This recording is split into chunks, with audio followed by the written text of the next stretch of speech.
everybody, it's Rebecca here at Wein Mermaids, and it's time for Monthly Recommendations. Monthly Recommendations is a Goodreads group created by my good friends Trina at Between Chapter and Kayla Rain, and I haven't done one in a while, but I love this group, I love this topic, and so we're just gonna jump in. So today's topic, or this month's topic for January, and I'm a little late in posting it, but you know what, I'm posting it, and that's pretty good. Anyway, the topic for this month is historical fiction, and I really like historical fiction. I haven't read as much historical fiction as I thought I had when I was like prepping for this video, and I was like, why haven't I not read more?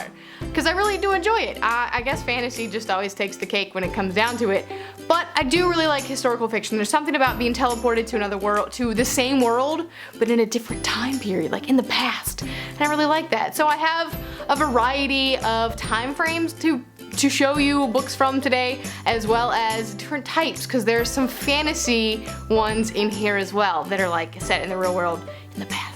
So anyway, let's get into the recommendations. So I decided I'm gonna do this by time period. So we're gonna start with the furthest back, working our way up to the closest to current times. So the first book I have to mention is The Once and Future King by T.H. White, which is basically the Arthurian legend. Now again, it is slightly fantasy or mythology because it's the Arthurian legend, so take that as you will, but it's so good! If you are interested in the Arthurian legend, the story of King Arthur basically, then this is like the best one to read. This is like the one that you read for it.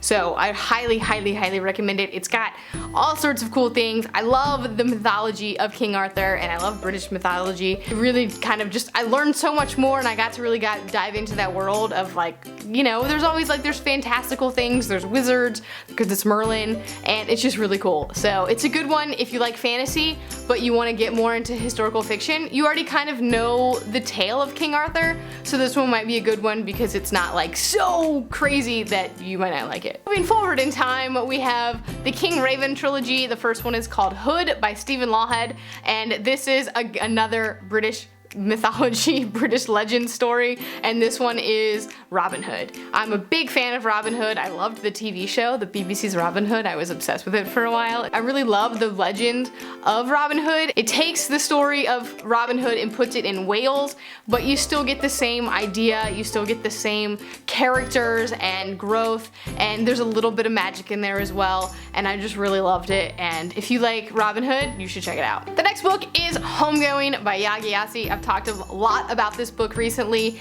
and it's for good reason. I really loved it. I think it's fantastic. I'm including it on this list. It's more, I would say, literary fiction than historical fiction, but I am including it because it does take place over the period of like hundreds, I think it's 200 years. It starts in the 1700s or 1600s even.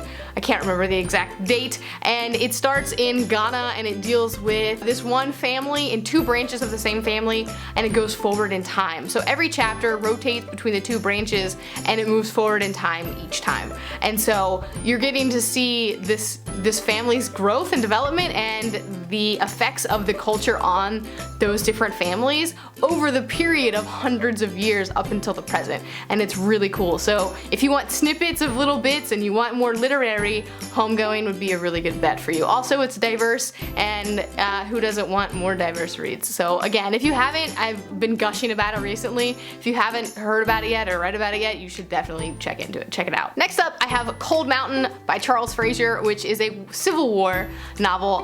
The Civil War and World War II are some of my favorite, and American Revolution are my three favorite time periods in American history, or just history in general. I just find them really intriguing and captivating, and I don't know why.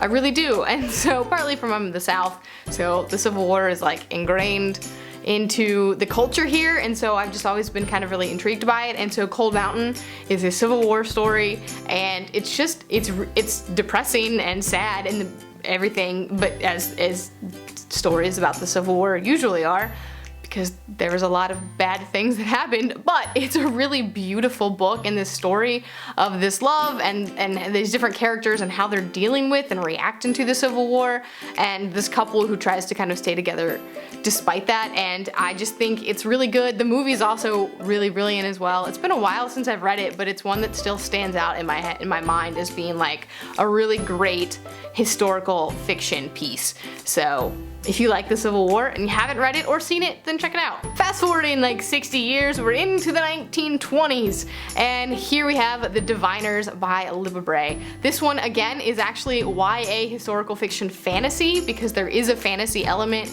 with all the people who have these abilities. They're called the Diviners, but it's set in 1920s New York, which makes it also historical, and you have the Flappers, and it's really cool. But it has a modern twist on it because there is a lot of diversity, which I love, because you wouldn't necessarily think about a book about the 1920s would be having gay characters and African American characters and just characters like with different things going on in their minds and whatnot. It does. It has all of these things, and I think it's really great. So the representation is a lot better than some other books could be, and the characters are all really fantastic. I love them. It's a mystery set in 1920s dealing with fantasy elements. So it's kind of got a lot going on for it, and it's really cool. So, The Diviners. Like I said, I'm a big fan of World War II. It's just a really cool time period for me. There's lots of different perspectives you can read from and learn from, and I just find it really interesting. I have 4 books for you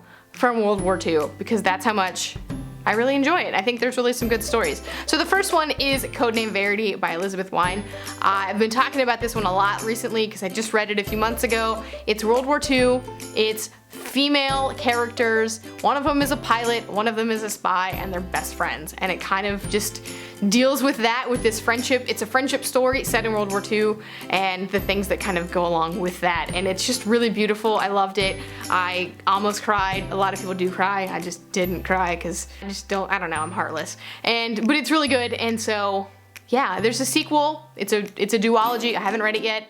It's called Rose Under Fire, and it's also World War II. So I haven't read it yet, but I'm still gonna recommend it because I believe it's more concentration camp-ish stuff. Yeah. Another World War II book that I just read was All the Light We Cannot See by Anthony Doerr, which also is really brilliant and beautiful, and I gave it 5 stars. It deserves all the praise that it got. I think it won a Pulitzer Prize or something as well.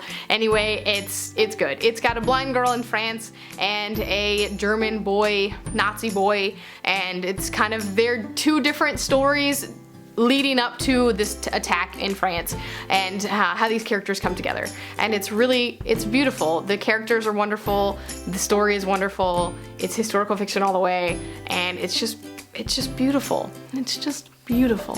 It's also a chunker, so set some time aside when you plan to read it. My third World War II book is Atonement by Ian McEwan, which I'm sure you've seen the movie or heard about it, but I really liked the book and the movie. I mean, the movie had James McAvoy and Keira Knightley. They're so pretty.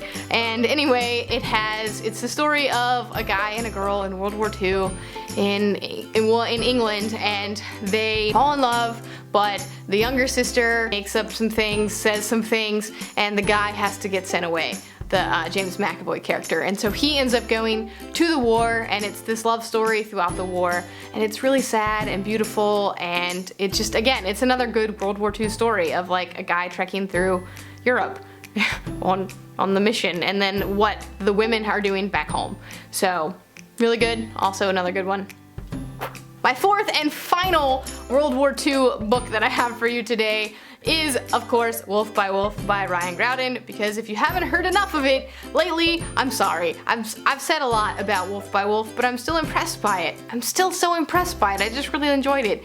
It's not technically, again, historical fiction, but it is kind of. So it's World War II, in case you don't know yet, because you haven't watched my other videos where I've gushed about it. It's post-World War II in an alternate reality where the Nazis won the war. So it's pretty cool. You have your main character, Yael, who was in the concentration camps, has a cool ability because of that, and she ends up going on a motorcycle race all throughout Europe and Asia. It's really cool. It's post-World War II. Nazis won the war, so Hitler's still around. Very cool. In addition to that, if that sounds intriguing to you and you want to read it, or you already have read it, speaking of, it's a duology. Blood for Blood is the sequel. It came out. I haven't read it yet, but also I'm gonna recommend it even though I haven't read it, because I'm sure that it's fantastic. I've heard nothing but good things. But if you like this premise, there's also a cool book / show. I haven't read the book, but I've seen the show, called Man in High Castle. The book is by Philip K. Dick, I think. There is a show, it's on, I think it's Amazon Prime. It's the same kind of idea where it's an alternate reality of if the Nazis and the Japanese had won the war. It's really good. It's got like intriguing spy trying to get out, the two different cultures, because America's been taken over by the Japanese on one side and the Nazis on the other, and this kind of like political power play between them. It's really cool, highly recommend. Second season was not as good. First season was really fantastic, so there's also a cool time traveling alternate reality universe glitch in there that's kind of cool. If you're interested, I recommend. Finally, the last book that I have for you today in this historical fiction monthly recommendation video is The Help by Kathryn Stockett. So The Help was set in the early 1960s in Mississippi, and if you haven't seen the movie or read the book yet, it's also another fantastic movie and book to movie adaptation. It's a good one, but it's 1960s Mississippi, and there's your main character, and she is a white girl in the South, and she is upset because her maid she was kind of like her nanny that she grew up with has been fired, and she's upset about it, and so she ends up teaming up with the other maids in the area and writing their story and telling their story. And it's really cool. There's really some great funny moments, some really great heartwarming and heartbreaking moments, and it's also just really inspiring. Yes, there are problems with it. I totally get it. It's problematic in some ways as far as like, why does a white woman need to tell a black woman's story? But I still really enjoyed it, and so those are my recommendations for historical fiction. If you are interested, please let me know down in the comments below if you have any really good ones that you've read that you would recommend for me to read, because I do want to read more historical fiction. I do enjoy it so much. Hopefully this helped you out. If you want more or you want to talk about more, we can do that in the comments or on Twitter. And I guess that's it for me today. I'll see you next time. Look, I even moved the camera over. I'm getting better at this YouTubing thing.